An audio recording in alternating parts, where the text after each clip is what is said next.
Ыстық қала Жезқазған қаласының Қара шаңырағы номер 8 гимназиясына қош келдіңіздер. Осы студиямыз журналистикамен айналысамын деген оқушыларға керекті техникалық заманауи заттармен жабдықталған, журналистика мамандығына қызығатын оқушылардың білімдерін тәжірибемен ұштастырып, телевизияның қыр-сырын игеруге өзінің септігін барынша тигізіп жатыр. Армысыздар, қадірлі қонақтар. Мен Жасмин Ермекқызы, Казгим өзін-өзі басқару ұйымының ақпарат министрімін. Гимназия қабырғасында өтіп жатқан іс-шараларды журналистеріміз YouTube платформасында Казгим ТВ каналында контент ретінде ұсынатын болса, әлеуметтік желілердегі хабарлардың таралуына біз жауап береміз.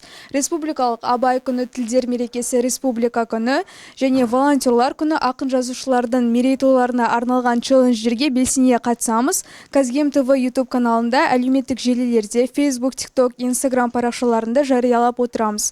Келесі сөз кезегі телестудияда контент жасап жүрген оқушыларымызға беріледі. Оқушылар өз бағдарламаларын таныстырады және сіздерді белсенді түрде қатысуға шақырамыз.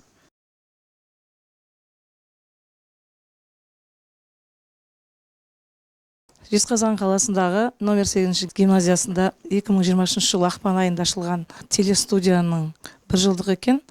Оқушыларға творчестволық табыс тілеймін. Еңбектерін жана берсін, осындай жақсы сәттілік тілеймін. Істеріңізге береке берсін, сәттілік. Осы қаламыздағы белді мектеп гимназиясының мерейін асқақтатып жүре беріңіздер. Мұғалімдеріңізді қуантып жүре беріңіздер. Ең бастысы өздеріңіздің өмірдегі таңдайтын мамандықтарыңызға дайын болыңыздар. Міне осы телестудия ашылғалы араларыңызда талай мықты белді журналистер, тілшілер шығады деген ойдамын. Ертең халқымыздың мұңын жоқтап, жаңағыдай жоғын айтатын. Қанаттарыңыз талмасын, және де серіктестік ретінде осы жерге мысалы болашақта қаламыздағы жақсы оқушыларды шақырып, солармен сұхбаттасып, дос болып, ынтымақтастықта болайық. Рахмет. With Ayman in our studio, we opened the rubric Funny English. Welcome to Funny English.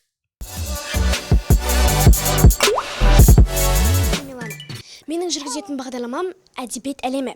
Оқуға құштар мектеп аясында ұйымдастырылған бағдарлама. Оқушыларымыз бен ұстаздарымыз оқыған шығармалары туралы ой бөліседі.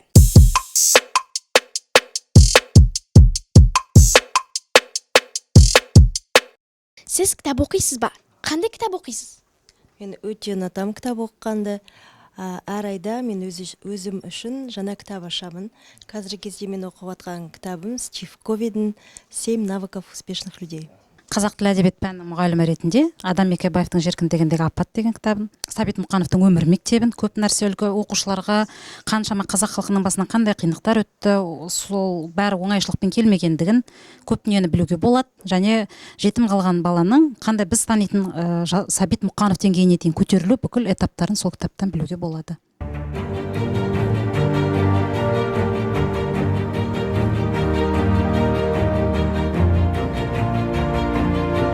Ұлт ұясы Ұлытау облысының білім ордаларының басшылары, мектебімізге қош келдіңіздер.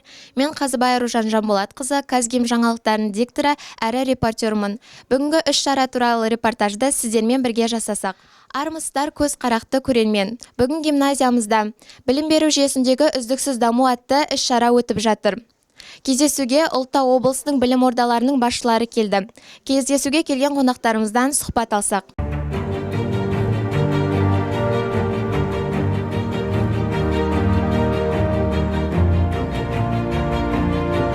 Бүгінгі кездесу қалай өтіп жатыр? Бүгінгі кездесу өте жақсы өтіп жатыр. Мынау бүгінгі Казгим ТВ мектептеріңіздің медиа студияларыңыз бір жылдықтар құтты болсын. Өте бір жылдық жұмыстарыңызды көрсетіп жатсыздар. Ары қарай сіздерге сәттілік тілеймін. Өте жоғары деңгейде өтіп жатыр. Көңіліңізден шықты ма? Әрине көңілімізден шықты. Бұл үлкен профориентациялық жұмыстардың бірі.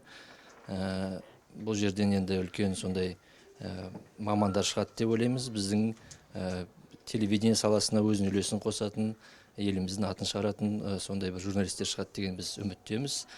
Контенттеріңізге тек мектептеріңіздің болып жатқан іс-шараларын ғана емес, тағы да басқа қатарластарыңызға сондай бір өзінің пайдасын, үлесін тигізетін контенттер шығарсаңыздар деп тілейміз, және де қаралымдарыңыз көп болсын, үлпілдеріңіз көп болсын.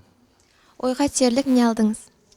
Ойға түйерлік енді әрине мектеп басшысы болғандықтан осындай телестудия, медиа-студия әр мектепте болса екен деп тілейміз. Енді болашаққа өзімізге ой түйдік. Енді мен өзім жеке мектебімде осындай телестудия ашсам ба деген ойдамын.